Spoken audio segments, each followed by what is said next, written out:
This is Bluegrass Region Voices and Views. I'm Tom Hailey. My guest is Greg Horn.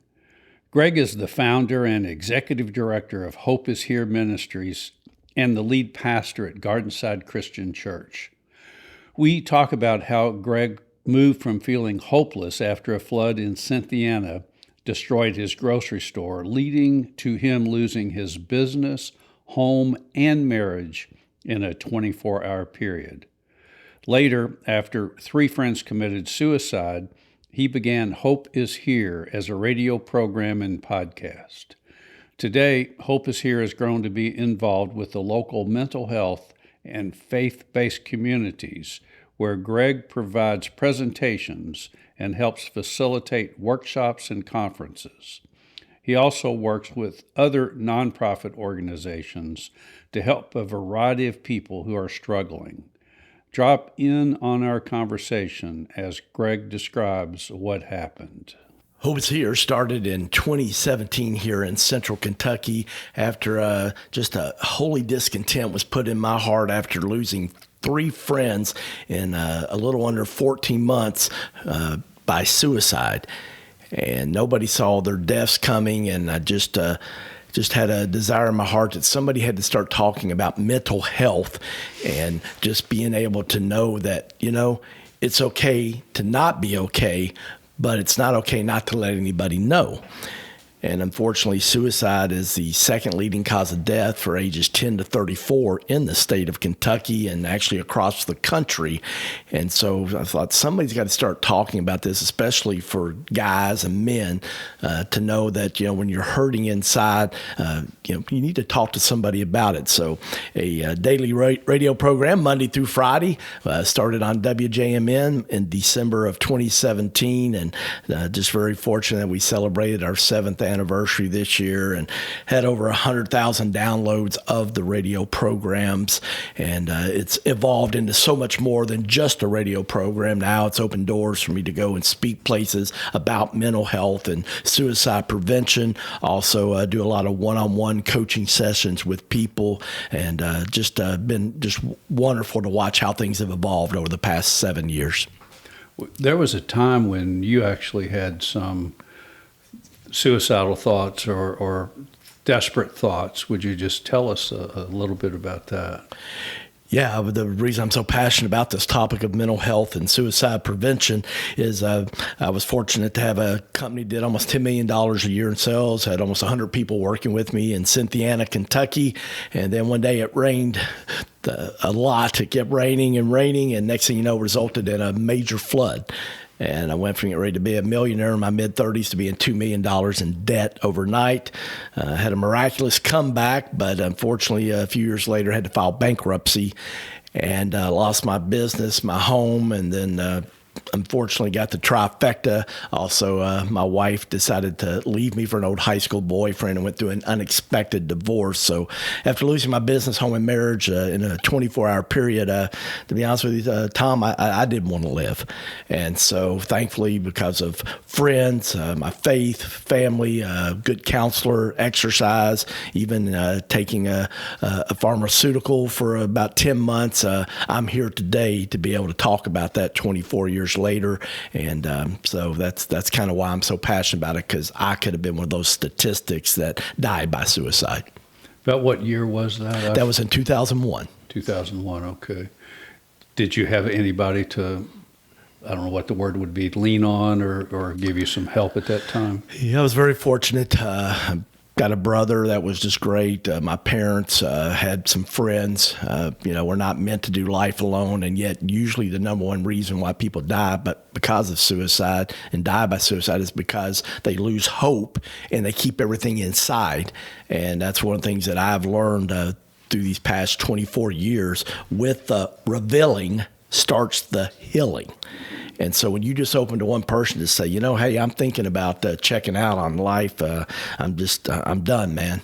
And it's amazing just by sharing that burden, maybe that hurt in your heart, the lies in your mind that it'll never get better. It's amazing how when light is shined on the darkness, how the healing actually starts. And so I encourage our listeners, it's a game changer. If you'll just tell one person, hey, to be honest with you, I really don't want to live anymore. And I know on your show you talk about the suicide helpline. Tell us about that. Yeah, it's one of those things that, just like we have 911 that you call for emergencies. A couple years ago, they also started 988. And so it's a mental health crisis hotline that's available 24 hours a day, every day of the year, especially holidays, because that's when a lot of people get hopeless. And so it's a great resource. 988 you can call or text, and there's somebody there just to talk to you. And I just really encourage people to put that in their phone, because you may not be there today, but you could be there someday, or you may know somebody that's struggling with their mental health, and 988 could save your life. What the radio station again? Tell us the call letters. Yeah, it's 99.1 FM. It's based here out of Lexington. It reaches 13 counties in central Kentucky. It's 99.1 FM if you're in your car, but also available online at wjmm.com. And you have a show on there at what time? I'm fortunate to be on there twice a day. I'm there at 8:15 a.m. to 8:30 a.m., Monday through Friday. And then also at lunchtime, if you're coming back from lunch, 12:45 to 1 p.m., or if some people like to sit at their desk and listen to it in the background while they're eating lunch, listen to it online. So fortunate to be on twice a day. And it's only 14 to 15 minutes in length each day. Yeah, to be exact, 14 minutes and 30 seconds. So, yes. So. Yeah. And I know a lot of people like to also just listen to the podcast at their convenience. So thankful for technology. I was going to say, ask me how I know the length, because I listen to your show every morning while I fix breakfast for my wife and myself as a podcast. So that's at breakfast time, not during the radio time. So, well, let's go back a bit to your radio career. Before you began Hope is Here, you had a radio show that was based on your very deep interest in sports. Tell us a little bit about that. Yeah, I had a sports talk radio show called 1250 Sports Talk. It was on AM 1250. I had a drive time, 5 to 6 p.m., just something I kind of wanted to do as a childhood dream, and started doing that. And used my coaching background. I was assistant basketball coach at Western Kentucky University back from 1990 to 92, and was fortunate to work for one of Rick Pitino's best friends and former assistant coach Ralph Willard. So I've really been enjoying the March Madness with Coach Pitino in St. John's, because so many of the things he says that you see on social media, video clips and interviews, are things that I heard. In fact, I've listened to some of the video clips where he talks about overcoming adversity, and I can close my eyes and I feel like I'm back in the locker room with Coach Willard at Western. Got to meet Coach Pitino several times because he and Coach Willard were best friends. So, but I started that radio program. I was fortunate to have my brother join me. He was had just gotten let go, was terminated, fired, if you want to just put it bluntly, as the head basketball coach at the University of South Carolina. So he was back in Lexington for a season, and he was doing work for ESPN. So he agreed to be on the program with me for one day a week. So we had a lot of fun. Did it for 3 years, kind of got that out of my system. But as God has a sense of humor, Tom, the same studio that I did that daily radio, sports radio program for an hour, 5 to 6 p.m., Monday through Friday, that station, all I had to do was turn around the chair in the recording studio, and now I'm just looking the opposite way at the producer at 99.1 FM. So, a lot of times you wonder, well, I don't know why I did that. That kind of seems like a wasted season of life. But I have found so many times something you're doing actually later could be the foundation for something new in your life. So, just as I reflect on my 50 plus years of life, it was kind of awesome to look back and see that doing that daily radio program for sports actually was the foundation for Hope is Here. When did you have the first thought about doing Hope is Here? Yeah, I got a call back in October of 2017 from the general manager, Benson Gregory, and he just said, hey, I know you really enjoyed your radio stint, and we've got a lunchtime time program. It's a great time, 12:45 to 1 p.m. And he said, I know your two favorite things are sports and your faith. And he said, just want to see if you're interested. Well, I just had the third friend die by suicide literally 2 weeks before, and left behind two young daughters, 5 and 7 years old. And I just couldn't get them out of my mind. And I thought, somebody's got to do something about this. And I just started doing research on why do people die by suicide. And the number one reason is because they lose hope. And I had just ran into this guy we were serving together at Lighthouse Ministries, helping serve the less fortunate, many which are homeless, a meal one day on a Saturday, and just told him, I said, hey man, if you ever need any help, let me know, and gave him my cell phone number because we were friends, but kind of got disconnected. And next thing I know, like I said, his life's ended by suicide, and he had dropped his two daughters off at school that day and then went to his job at Toyota, but nobody saw it coming. Mm-hmm. And so I just thought, somebody's got to start talking about this. And so then I started thinking what would be a good title. And I just thought, if people can have hope, hope is here just for 24 hours. I mean, everything can change, sometimes for the bad, but also for the good. And I think one of the reasons I found, why I wanted to die by suicide in 2001 was because you think it's never going to get better, and you're trying to predict what's going to happen the next 5 years. And I've learned just, most of the time you just got to take life in 24-hour periods. It's great to have a vision, and absolutely you should. And if you fail to plan, you plan to fail. Mm-hmm. But at the same time, when your heart is hurting and when your mind is just so heavy in a dark place, you know what? It's just trying to survive to the next day. And then with that revealing, as I shared, it starts the healing. And so Hope is Here was born out of that discontent in my heart, the opportunity, and it's just been amazing to have celebrated our 7th anniversary back in December. And do you know right off how many episodes? We have done over 1,500 programs. Wow, 1,500, Greg. That's amazing. That is amazing. And a lot of wonderful guests. Everybody has a story, Tom. That's the thing. Yes, 3 out of the 5 days, it's normally me, but 2 out of the 5 programs, 95% of the time we have a guest, because everybody has a story. I love sharing other people's stories of overcoming adversity, whether it could be cancer, it could be financial destruction, it could be losing, a limb, an arm, a leg. There's just so many things that people have overcome. And when you hear somebody else's story of how they overcome adversity, you're like, you know what? If they can do it, I can do it. Sure. Well, you mentioned your faith. Tell us a little bit about your Christian background. Yeah, faith is a big part of who I am. I was kind of the guy that, I went to church on Sunday mornings. I had the multi-million-dollar business, and I was even a good person of faith. I even gave 10% of my income, like the Bible talks about. But if I'm honest, Tom, the other 167 hours a week were about me. And so when the flood happened, and then eventually, 4 years later, when the bankruptcy happened, I was angry at God. And I just said, I'm going to find out all this stuff I've read and all these sermons at church I've had. And I used to listen to 99.1 FM. I said, God, I'm going to find out all this stuff's real. And I just started consuming the Bible from Genesis to Revelation. And it wound up that I was like, this is real. And Psalm 28:7 became one of my life verses. It says, the Lord is my strength and my shield. My heart trusts in you, God, and I am helped.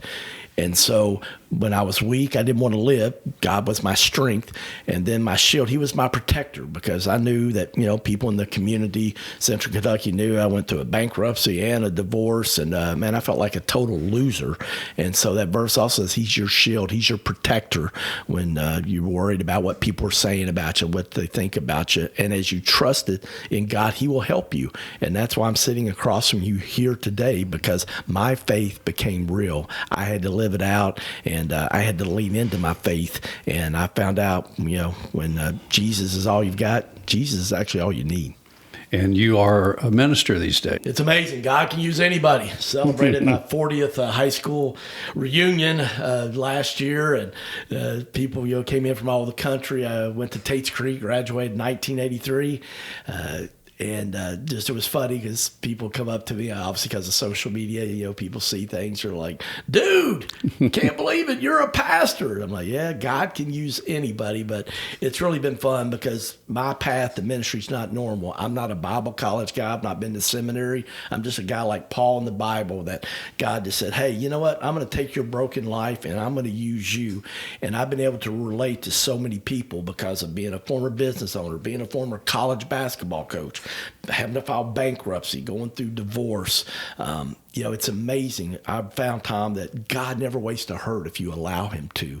And so through that, I got ordained in 2003, a little church that saw some potential in a divorced, bankrupt guy a couple years after I went through the healing process. And now I've celebrated. I'm in my 22nd year of ministry. I'm pastor at Gardenside Christian Church in Lexington. And if you don't have a church home, love for you to come join us. But it's just amazing. I mean, if God can use me, he can use anybody. So we met. I wish I could remember what year it was. It was many years ago at Toastmasters, Lexington Toastmasters, and besides your radio show, public speaking or doing presentations and workshops and counseling, those types of things is part of what you do at Hope is Here. And you work with some other area nonprofits that are doing really good work. Just take a moment and tell us about two or three, just say three of those nonprofits and what you do there. Yeah, Lighthouse, it's downtown Lighthouse Ministries on Spruce Street, right across from the Lyric Theater. They have something I helped put together called Dining with Dignity. A few years ago, they serve a hot lunch 99% of the time. Occasionally it'll be sandwiches and things, but most of the time it's a hot cooked meal. They serve lunch and dinner almost every day of the year. And I go down and I'll share just a little brief devotion, 5-10 minutes, but then also serve the meal. And everybody needs hope, and I tell you, it's a great reality check for me, Tom, because we're all just one bad break in life, maybe just one unwise decision that we could be homeless or less fortunate. And so it's been a great reality check. I've been doing that now for 15 years. Go every month, sometimes multiple times as needed. And so I tell you, if you're looking for a great place to get involved, I do both lunch and dinner, hour and 15 minutes, at most an hour and a half. The food is prepared, but you could go and help prepare, get things ready with with the cook in the kitchen and, do a little cleaning. But just it's amazing, a smile to somebody that's just trying to survive and don't even know where their next meal's coming from. Man, I go down there to try to be a blessing, but I've taken numerous friends and people over the years, and people say, wow, I went to go be a blessing, but I was the one that was blessed.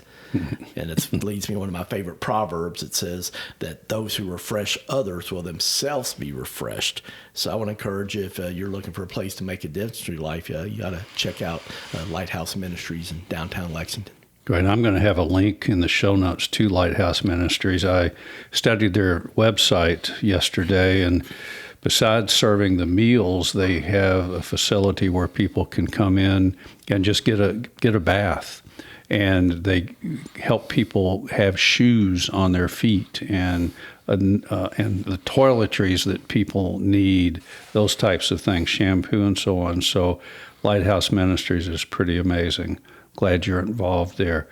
And then you're also involved with Natalie's sisters, I think. Yes, just fortunate. A lot of people like to call me and say, Greg, you're the connector. And because of my various background from, being in the grocery business, from being a college basketball coach, and now in ministry for 20 years, I just, connected in a lot of different areas and have relationships I'm so blessed to have. And a friend of mine was looking to he had a house in downtown Lexington near Transylvania on Limestone. He said, man, instead of, fixing this up and using this rental product, I just feel like I'm supposed to help somebody.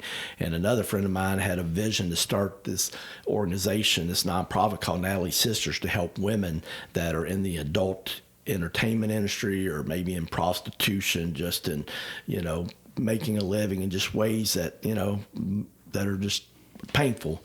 But women that just are down and broken. And so they want to have a safe place if those women wanted to come just to get away from that. And so they opened this house downtown there, and just a safe place for women to come. They feed them. They can also provide clothing needs. And then eventually, it's been amazing. They've been around a little over 10 years now, that some women find like, I want to get out of this lifestyle, because nobody plans to be in that lifestyle. Like I said, there's just some unbelievable, just horrific stories that these precious women have gone through that led them to get into either the adult entertainment industry or prostitution.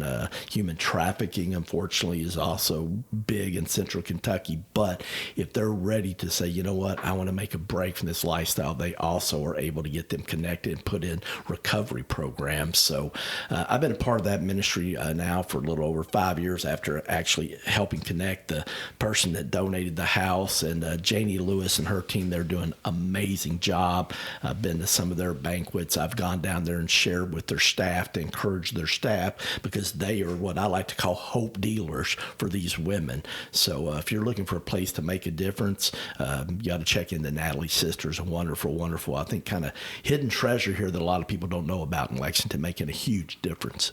Great, and link in the show notes. And then finally, the Gospel of Mental Health Conference. You've been involved with that for a couple years. Tell us a little bit about that. Yeah, Stacey McDonald was a person that had a guest on my show, Hope is Here. I've had her a couple of times because she's such a powerful communicator, and her father had schizophrenia, and this is before people kind of really knew what that was. Now it's fairly common, unfortunately, but when she was growing up, in fact, it was the thing where her father could be just normal, loving father. Then one day she walked in and he was urinating in the living room floor of their house. And so it winds up that he had schizophrenia. And so she's lived it. And she wrote a book called The Gospel of Mental Health, because unfortunately in the faith arena, it's getting better, but back then, 20 years ago, and you just didn't talk about that. And if something like that was going on, they'd say, well, you've got demons and things, and just kind of shunned people.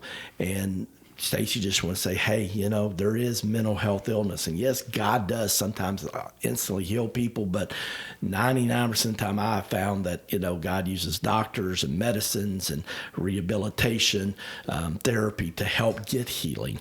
And so she finally just said, I'm going to provide a venue where people can come that are people of faith, but talk about how we can help people that have mental health challenges. And so I've been fortunate to be a part of that and speak beyond boards that she panels that answer questions, and it's been going on for 3 years. Had over 200 participants this past year, and so I'm really thankful for that. Dr. Melinda Moore, who is just a big time advocate, her PhD, her emphasis is in suicidology. She travels all over the world, but she's based right here in Lexington, Kentucky, and so she is also put on a conference called A Faith-Based Approach to Mental Health and Suicide Prevention that was hosted at EKU last year in September, and people came from all over the country, because once again, we've got to talk about mental health in the faith arena and make it okay for people to say, I'm struggling with my mental health. It's not because you have a lack of faith. We've kind of done that in the past with people, and churches need to be a safe place. So as you can tell, I'm really passionate about this topic, and that's 2 opportunities there. The Gospel Mental Health Conference, which should be again this December here in Lexington, will be the 4th one. I hope people put that on their calendar. And what's your involvement during that conference? You're a speaker? I've done breakout sessions. I've done a couple of breakout sessions. One I did this past year on how to have hope. I've also been on a panel the last 2 years where people could ask questions, open questions that they had. And I'm able to share about where, I was very suicidal and just share how my faith helped me. But if I hadn't had people to help me in counseling and even medication just for about 10 months, I wouldn't be sitting here today. What other types of public speaking opportunities are you open to come into your your life or whatever? Yeah, the thing that makes, I think, me a little bit diverse, Tom, is because, recently, and I was very fortunate because you came along with me, but I spoke at the Cynthiana, Kentucky, the Cynthiana Chamber of Commerce. They put together a whole day called Breakout Leadership. And I was fortunate enough to do a breakout session there called How to Have a Successful Failure. And I've been blessed to be a part of a best-selling author, John Maxwell, a book that he wrote called Failing Forward. And so, it's not a matter whether you're going to fail, but when. And yet we don't like to talk about it. There's all these books about success and how to have success, but not about what do you do when you fail. And so I was fortunate to do that. So I am open to go and speak. Obviously my face is a big part of it, is who I am, but there's things that I can teach and share that I did that day that, were not with a faith foundation. And so, man, I love opportunities like that. It was amazing how some people came up to me, wow, the flood. Yeah, I remember that. The amount of bankruptcy. Wow, an unexpected divorce. And just had some really good feedback from people because they're like, wow, me too. And I can get on the other side of that and still not just survive, but I can also thrive. So opportunities like that, obviously I can go speak to any faith-based place, but I've spoken at Lions clubs, Rotary clubs. I've gone to speak to church staffs, talk to them about it, because there's people like me that went through the flood, bankruptcy, and divorce they're sitting in their congregations each week, and we need to embrace those people. I go and speak Sayre Christian Village, a wonderful retirement center here in Lexington. I go and speak there quite often because everybody needs hope, whether you're 16 or whether you're 86. And so I love to go and speak there. And then I've also been going to the middle schools. There's an organization called FCA, Fellowship of Christian Athletes. And that you don't have to be an athlete to go, but I've been speaking in the mornings. Some of them provide donuts and breakfast for kids. And I go in there and just talk about suicide prevention and say, it's okay to not be okay, but it's not okay not to share with somebody. And the most ironic part, I was speaking at Tates Creek Middle back in December of 24, Tom, and I thought, wow, what a sense of humor God has. I actually went to Tates Creek Middle a long time ago, but guess what? I had to go to speech classes. They would take me out of class and take me, and they'd say, all right, time for you to go to speech. And I struggled saying my S words. And so to think now that for my living is communications, 90% of what I do, I thought, wow. And so it's kind of cool to go back and just encourage those kids. Say, you may have something you struggle with right now, but keep working at it. You can get on top of it. And so here's a guy who used to go to speech classes at Tates Creek Middle, now coming in and speak to them about how to have hope. Wow. Well, Greg, I've appreciated your friendship for decades now and am enjoying going to some of these events with you with my new version of Bluegrass Region Voices and Views called Bluegrass Region Voices and Views Media, where I help people like yourself tape and video, get audio and video of what they're doing. And you do a great job with it, by the way. So I really have enjoyed the 2 events I've been with you so far, and we got one more on the calendar. Is there anything that you would like to say to close out as we wrap up? Yeah, if you're struggling today, if you're hopeless, reach out to me. Go to our website, hopeisheretoday.org. All my contact information is there. If you're like, man, I need help right now, go just dial 988 immediately. But I just want to encourage people, there's always hope. I mean, there's a lot of things overrated in life. You hear about a new restaurant, you go, and you're like, it wasn't that good. Or somebody tells you about a new movie, you're like, that was a little disappointing.